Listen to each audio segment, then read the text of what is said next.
नमस्कार, कंज्यूमर अड्डा में आपका स्वागत है। आपके साथ मैं हूं विपिन भट्ट और बड़ी खबर यह है कि एग्जाम तो हो गई है कैंसिल, लेकिन अब आ गया है एडमिशन का टेंशन। जी हां, एक बड़ा फैसला लेना था और आखिरकार यह फैसला लिया गया कि इस साल 12वीं बोर्ड के सीबीएसई के एग्जाम्स नहीं होंगे और उसके बाद आईसीएसई ने भी तुरंत ऐलान किया कि वो भी अपने 12वीं बोर्ड के एग्जाम को नहीं लेगा। फिर कुछ राज्यों से भी ऐलान आ चुका है, गुजरात, मध्य प्रदेश, हरियाणा, की वो अपने 12वीं बोर्ड के एग्जाम यानी जो स्टेट बोर्ड होता है वो नहीं लेने जा रहे हैं और हो सकता है कि कुछ और राज्य भी इसका जल्दी ऐलान करें। और इस फैसले का बड़े पैमाने पर स्वागत भी हो रहा है, क्योंकि इसके पीछे जो तर्क दिया गया, प्रधानमंत्री ने कल जो बताया कि यहां पर स्टूडेंट्स का स्वास्थ्य सर्वोपरि है, मानते हैं कि उनके भविष्य का भी सवाल है, लेकिन उनकी सेहत को, उनके जीवन को खतरे में नहीं डाला जा सकता। और निर्देश दिए गए हैं बोर्ड को कि आप एक तार्किक रिजल्ट जल्द से जल्द टाइम के हिसाब से पेश करें, यानी ऐसा भी नहीं होने वाला कि रिजल्ट नहीं आएगा। लेकिन अब छात्रों के मन में सेहत तो बच गई, इस बात की खुशी है। दूसरा सवाल आ गया है कि अब यहां से फ्यूचर का क्या होगा, यानी आगे एडमिशंस लेने, दूसरी परीक्षा देनी, तमाम चीजें, ढेर सारे सवाल उनके मन में उमड़ रहे हैं कि भाई मैंने तो तैयारी आखिरी 2 महीनों में ही की थी और मेरे अगर कोई प्रीवियस रिजल्ट के आधार पर रिजल्ट बन जाएगा तो मेरा तो नुकसान होगा। ऐसी तमाम बातें हैं और इन्हीं सवालों के जवाब देने की आज हम कोशिश करेंगे, क्योंकि ये सबके मन में है और इसके लिए खास पैनल हमारे साथ है।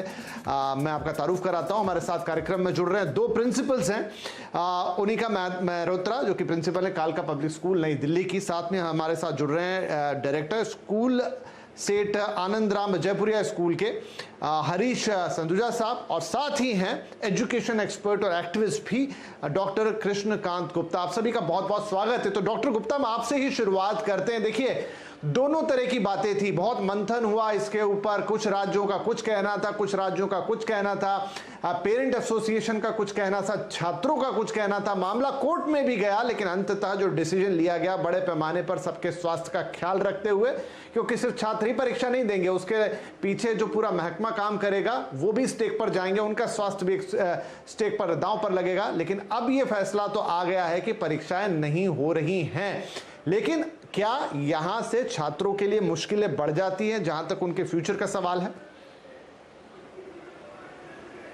सबसे पहले तो मैं सरकार के इस कदम का स्वागत करता हूं, क्योंकि विद्यार्थी परीक्षा को लेके वैसे ही दबाव में रहते हैं, उनको चिंता रहती है और परीक्षा होगी कि नहीं होगी इस अनिश्चितता के साथ विद्यार्थियों पर दोहरा दबाव था।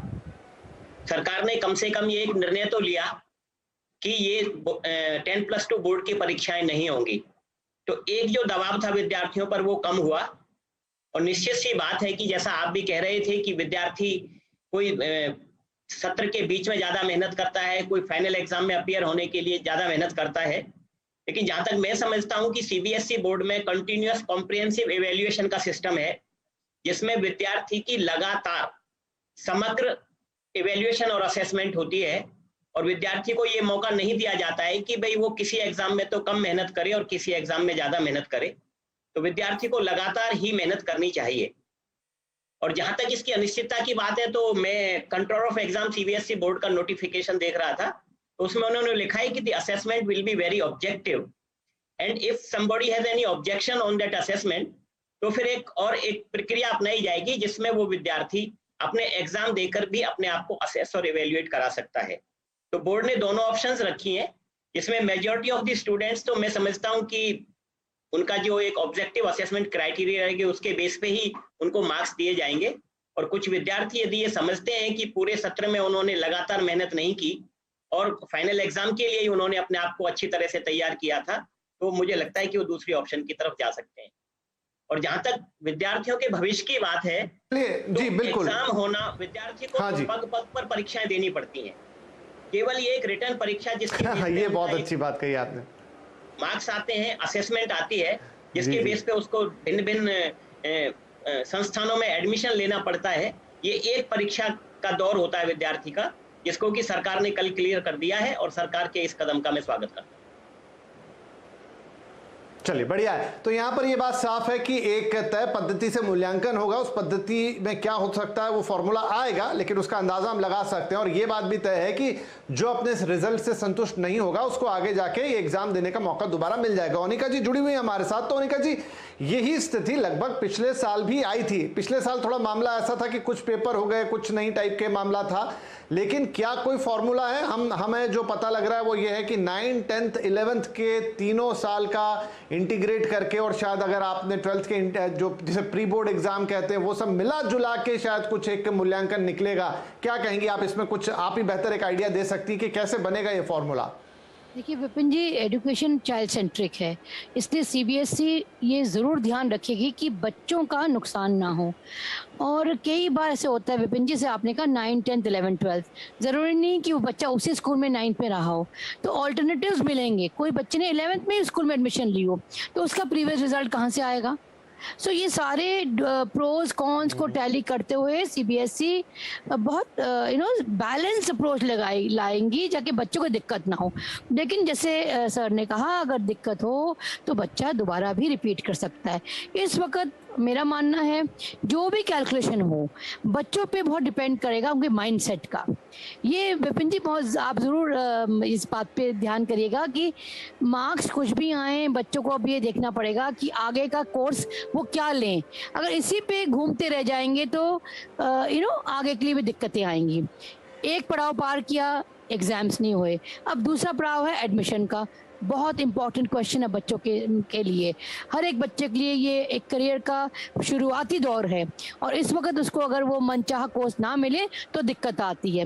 तो लेकिन बच्चों को इस वक्त सोचना कि जो ट्रॉमा से वो निकले हैं, जो स्ट्रेस और जो परेशानी उनकी फैमिली गुजरी है, उस चीज़ को ध्यान में रखते हुए एक बैलेंस अप्रोच रखें। जो भी मार्क्स आए उसके साथ वो अपना ऑल्टरनेटिव डिसिप्लिनरी फील्ड्स भी देखते रहें।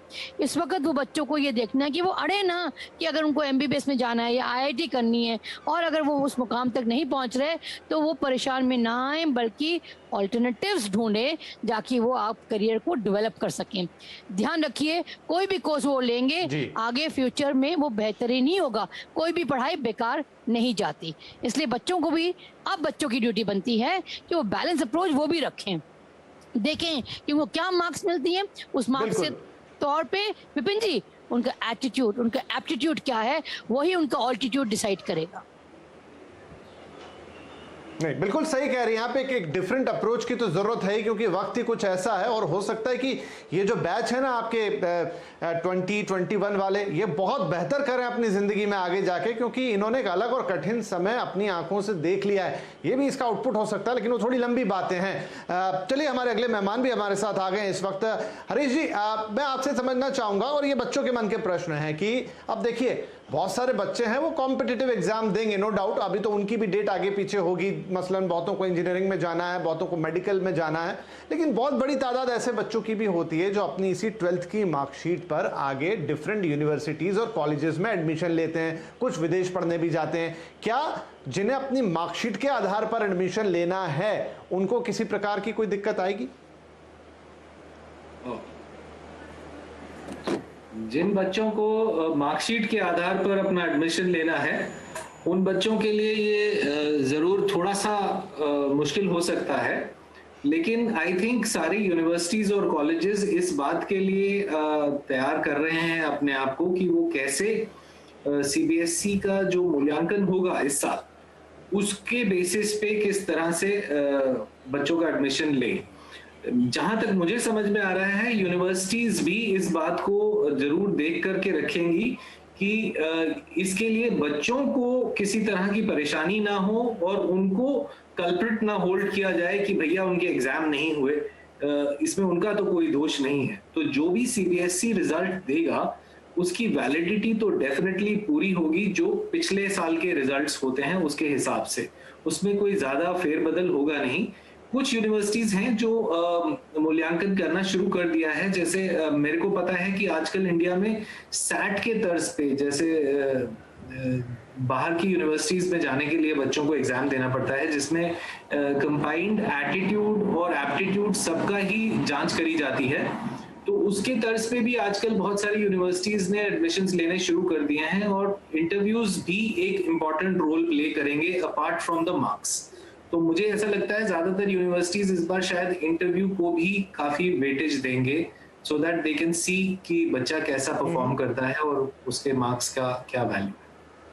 राइट, ये बड़ा अच्छा इंसाइट है आपका सर कि हो सकता है कि अब ये एग्जामिनेशन ना हो, एंट्रेंस ना हो। जैसे डीयू के बारे में मैं पढ़ रहा था, डीयू में शायद इस तरह का फॉर्मूला आया था कि पहले ये था कि वो 50% स्टूडेंट्स को तो एंट्रेंस एग्जाम के थ्रू लेंगे और 50% को मार्क्स के आधार पर, कट ऑफ के आधार पर। फिर उनके यहाँ भी कुछ कॉलेजेस हैं जो अपने अलग से एग्जाम कंडक्ट करते हैं, लेकिन ऑफ लेट ये बात आ रही है कि नहीं, वो सबको ही मार्कशीट के आधार पर देंगे। डॉक्टर गुप्ता, एक महत्वपूर्ण सवाल आज मैं देख रहा था ऑनलाइन, कुछ बच्चे पूछ रहे हैं लगातार, वो कि क्या उन्हें एक प्रॉपर मार्कशीट मिलेगी या किसी तरह का कोई सर्टिफिकेट मिलेगा, या ऐसी मार्कशीट जिसमें एक एक विषय के आगे नंबर हो, भले उसका जो भी फॉर्मूला हो?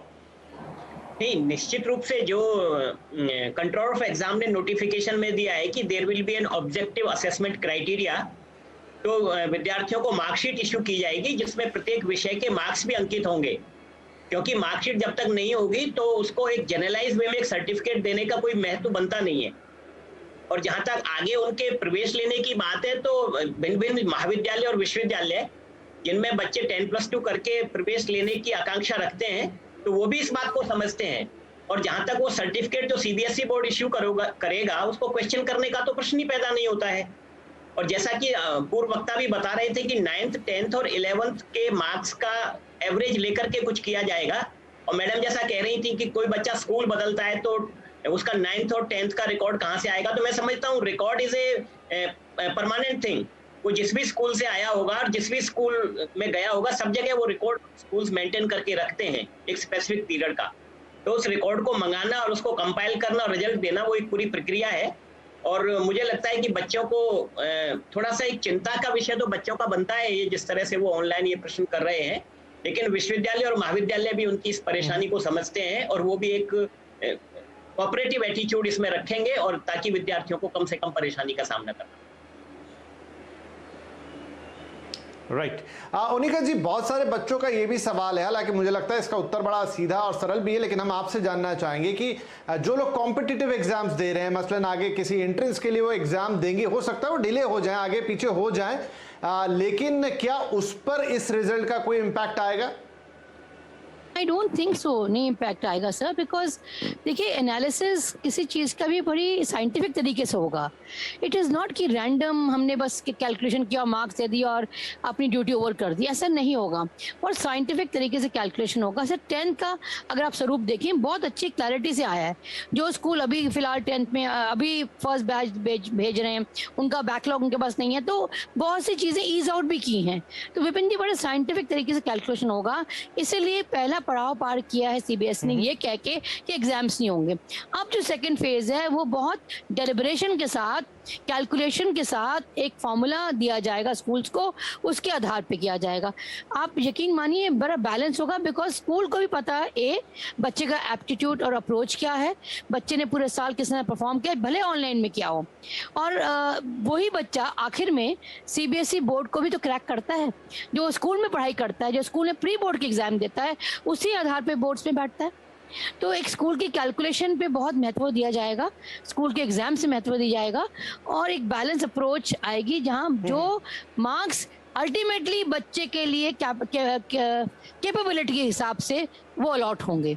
आप इसमें आई थिंक आपके माध्यम से ये जरूर कहना चाहूंगी स्टूडेंट्स को कि rest assured the calculation will be as per your ability and your capabilities. School भी इसमें कंट्रीब्यूट करेगा और सीबीएसई से भी इनपुट जो आएंगे वो अल्टीमेटली आपको बेनिफिट करेंगे, और रोड मैप फिर आप तय कर पाएंगे कि आपको किस फील्ड में जाना है। ठीक है, तो ठीक है, ये क्लियर हो गया कि आप अगर कोई वैसी एग्जाम दे रहे हैं जहां पे आपको अलग से एंट्रेंस देनी है, उसका तो सीधा कोई इम्पैक्ट आना नहीं है। और साथ में ये भी कि आपकी भी जो मार्कशीट पीछे से बनने जा रही है, क्योंकि आगे कई बार ऐसा होता है कि आप आईएम वगैरह की एग्जाम दे तो उस 12वीं की मार्कशीट का बड़ा महत्व हो जाता है। हालांकि आईएम कंसिडर करेगा इन 2 सालों को, मुझे लगता है, लेकिन फिर भी ओनिका जी कह रही है कि वो बहुत सही कैलकुलेशन के साथ बनाया जाएगा। हरी जी, एक सवाल और है, क्योंकि ये विकल्प दिए जाने की बात हुई है कि जिन्हें उस रिजल्ट से संतुष्टि नहीं है वो दोबारा एग्जाम दे सकते हैं। अब ये भी थोड़ा सा ट्रिकी सा क्वेश्चन है, क्या बच्चों को ऑप्ट करना चाहिए दोबारा एग्जाम देने का? ये ऑप्शन बच्चों के पास तब आएगा जब उनका ये वाला रिजल्ट ओपन हो जाएगा। उसमें अगर बच्चा फील नहीं करता कि ये उसके मार्क्स इससे ज्यादा आने चाहिए थे या उसके पोटेंशियल को वो नहीं दर्शाते हैं मार्क्स, तब उस बच्चे को ये ऑप्शन होना चाहिए कि वो अगर फिर से एग्जामिनेशन में बैठना चाहता है तो वो बैठ सकता है, ऐसा होना चाहिए। इसका एक वैसे होने की संभावना बहुत सारे बच्चों के लिए मुझे कम ही है, क्योंकि मुझे ऐसा लगता है कि जिस तरह से सीबीएसई ने 10th के मार्क्स का जो प्रक्रिया जो उन्होंने एस्टैब्लिश करी है कि किस तरह से बच्चों के मार्क्स देने हैं, किस तरह से मॉडरेशन होगा, उससे मुझे ऐसा लगता है कि ज्यादातर बच्चे खुश होंगे अपने मार्क्स देख करके। और अगर उसी तरह की कुछ प्रक्रिया रहेगी तो डेफिनेटली 12th के भी ज्यादातर बच्चे जो हैं अपने मार्क्स से बहुत ही खुश होंगे और उनको फिर से एग्जाम देने की आवश्यकता नहीं पड़ेगी। लेकिन ऑब्वियसली ये ऑप्शन बच्चे के लिए हमेशा खुला रखना चाहिए on the natural justice thing, कि अगर बच्चा चाहे तो वो फिर से एग्जाम दे सके।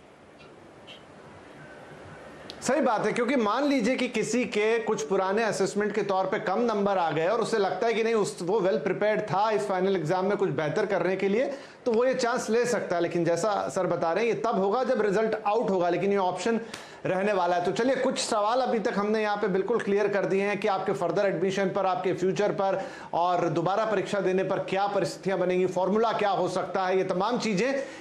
लेकिन अभी भी कुछ सवाल होंगे जो कि छात्रों के मन में होंगे, तो उनका भी उत्तर जानने की कोशिश करेंगे। मसलन किसी को अगर यहाँ से विदेश पढ़ने जाना है, आजकल काफी छात्र होते हैं जो इंडिया से स्कूल करने के बाद फॉरेन यूनिवर्सिटीज का रुख करते हैं, क्या इस तरह के रिजल्ट का वहां कोई इंपैक्ट दिखेगा? चर्चा जारी रहेगी छोटे से ब्रेक के बाद।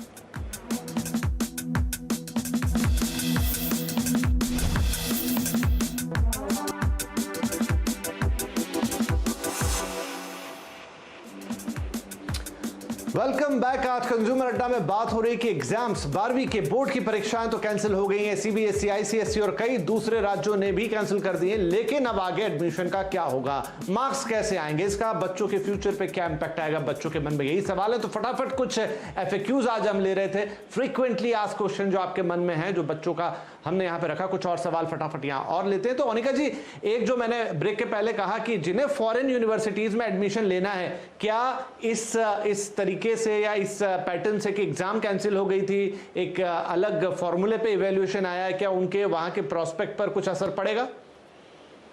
बिल्कुल नहीं, रत्ती भर का भी नहीं। देखिए, वर्ल्ड वाइड सबको पता है पैंडेमिक है, वर्ल्ड वाइड सबको पता है एक ऑल्टरनेटिव सोल्यूशन सब निकालेंगे, और जाहिर सी बात है इस चीज़ को, इसकी इंपॉर्टेंस उतनी रहेगी जितने एग्जामिनेशन की थी।